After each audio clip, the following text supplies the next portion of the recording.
You know what? There's some reviewers out there who feel duped by Polyphony Digital and Sony on how they handled Gran Turismo 7 review copies, meaning that they didn't want reviewers to talk about the microtransactions. And this is a practice that needs to stop. It really annoys me. Let's get into it. Birds. Skip it up and down up. With a 32-inch 4K Ultra HD resolution, a 98% P3 IPS panel with HDRI, FreeSync Premium Pro, 1 millisecond response time, and 144 Hz refresh rate, built-in 2.1 channel speakers powered by Trevolo Audio, an AI noise-canceling microphone for super clear voice communication, DSP chips to augment depth, clarity, definition, presence, and stereo field imaging, multiple ports that make it compatible with all different kinds of devices, and BenQ proprietary eye care technology for viewing comfort. The BenQ EX3210U is the perfect monitor for your PlayStation 5, Xbox Series consoles, or gaming PC. Click the link in the description to find out more. So I've talked a lot about the flaws of Gran Turismo. First of all, I do not feel that it looks like a current generation game. There are many people that feel that way. I know that there are opinions that differ on it. But like I will say, and I will say this again, and I've said it before, the game in itself, when you're in the cutscene, the in-game cutscene, it's not like it's pre-rendered, before you start driving, looks like a current generation game. You get behind the wheel of a car, it feels like you're going back 2 generations of visuals. I don't know where there's even an argument that the game does not look like a current generation game. The game itself proves that it doesn't look as good as it could have. Right there while you're about to race. But whatever, there's people that disagree with me on that. But beyond that, there's other things that have really pissed people off about Gran Turismo. The fact that the microtransactions, cars that cost $5 in GT Sport, now the way they did the payouts and how you have to earn credits, like, or say you want to buy credits, I mean to say, a $5 car would now cost you $40. Gee, I wonder if that was done by design. I have no idea. Oh, wait, it was. It absolutely was. They wanted to get more money out of people. And then when they rolled out update 1.07, it made the single-player experience, I just talked about this recently, basically unplayable. There was virtually nothing you could do while the game was not able to go online. So brilliant. That's great.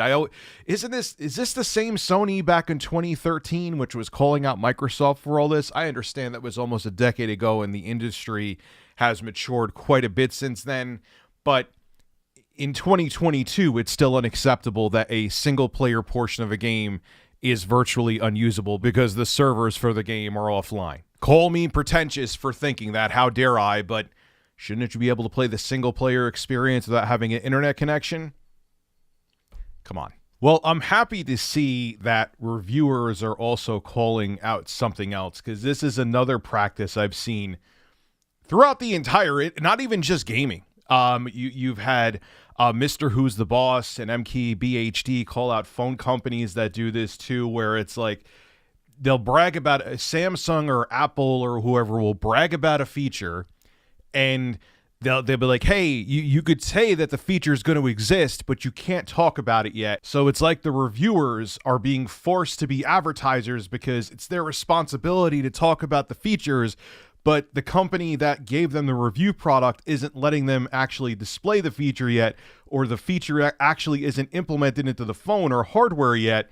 And then the feature either sucks or ends up being a nothing burger, and basically they use the reviewers as free advertisers. It's really sketchy what goes on, and whether it's just tech in general or phones or any product, companies do this all the time. And they did the same thing with Gran Turismo 7 because the game for reviewers, they didn't have the microtransactions yet.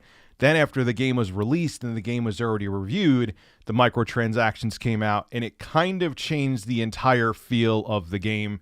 And many reviewers feel like they screwed over themselves by not being able to talk about this, and they misled their viewers or readers, and they're not happy about it. Patrick Morris at GoombaStop.com reviewed Gran Turismo 7, gave it a lot of praise in the beginning. Now he feels like he was duped and that he was forced by Sony and Polyphony Digital to dupe his audience. This is what he had to say. I'll read it to you, then we'll discuss. For the uninitiated, Gran Turismo 7 was the long-awaited return to the traditional single-player Gran Turismo experience that had completely skipped the PlayStation 4. As is normal practice, the game was sent to reviewers at dozens of different media outlets before its March 4th release date. Gran Turismo 7 reviewed extremely favorably prior to release, and Sony's two-tiered embargo system allowed the game to capitalize on double the news cycles. Again, Samsung has done things like this as well, and so has Apple and many other companies. The game got a second wave of praise as some reviewers were forced to hold their reviews until closer to launch or launch day. After the game, and more importantly, the reviews were out, things started to change. First, Sony implemented microtransactions into the game, allowing players to buy in-game credits with real-world money. This was to be expected for a game with live service elements and is something that, while not available before release, could evidently be implemented at a later point. But then Sony began to change the in-game economy by raising the prices of cars while lowering the payouts from races. Gran Turismo 7 became a significantly more grindy experience than what reviewers played. Sony tried to mask this by lowering the prices of some cars and raising the payouts of a few races to make these changes appear as nothing more than just balancing tweaks. The net total of changes, though, told a different story. In addition to all that, the prices of the exact same cars had inflated upwards of 800% from the game's predecessor, Gran Turismo Sport. And in a nutshell, he says, I went from praising this game and now the state that it's in, I would have not recommended it at all. And he feels like he was fooled. And he has every right to feel that way. Look, whether it's OnePlus with a new phone, Samsung, Apple, or this actually happened too with Call of Duty Black Ops 4. They didn't come out with the microtransactions until after the reviews were released and the game was released. So the reviewers played the game without dealing with the microtransactions, which would have definitely lowered the review scores and the opinion of Black Ops 4. And then, oh yeah, by the way, here are the microtransactions. You want to buy a reticle for your gun? I think that's how you say it, reticle. Sounds like you're saying testicle, but whatever.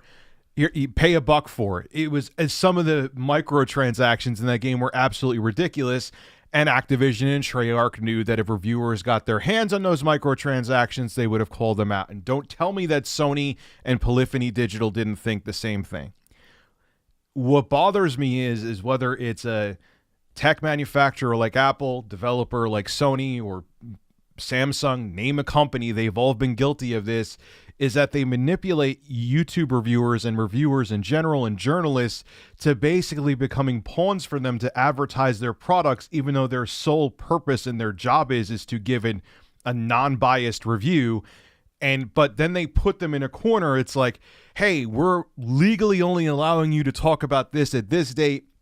We're legally only allowing you to talk about this at this date. That's what you have. Those are the rules you have to play by. And because this is such a competitive field where there's 8 billion people reviewing the same product, well, if you don't want to play by our rules, you're going to miss out on all that viewership. And, you know, there's a billion other people who will just play by our rules, no problem.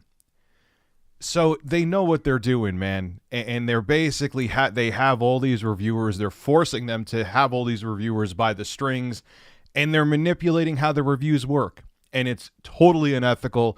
And whether it's Sony, whether it's Microsoft, Nintendo, Samsung, Apple, OnePlus, doesn't matter. This needs to stop. Reviews are out there for people to get an educated opinion about the product, and they don't want the people reviewing the products to be forced to essentially advertise it for the companies and hide the shortcomings of whatever they're reviewing, so people already purchase or want to purchase what these reviewers reviewed without knowing the full story. I'm tired of it, and it needs to stop. And hopefully people will start paying attention to these really crappy business practices that all corporations do when it comes to these reviews. This is Rich of Review Tech USA signing out. Have a good one.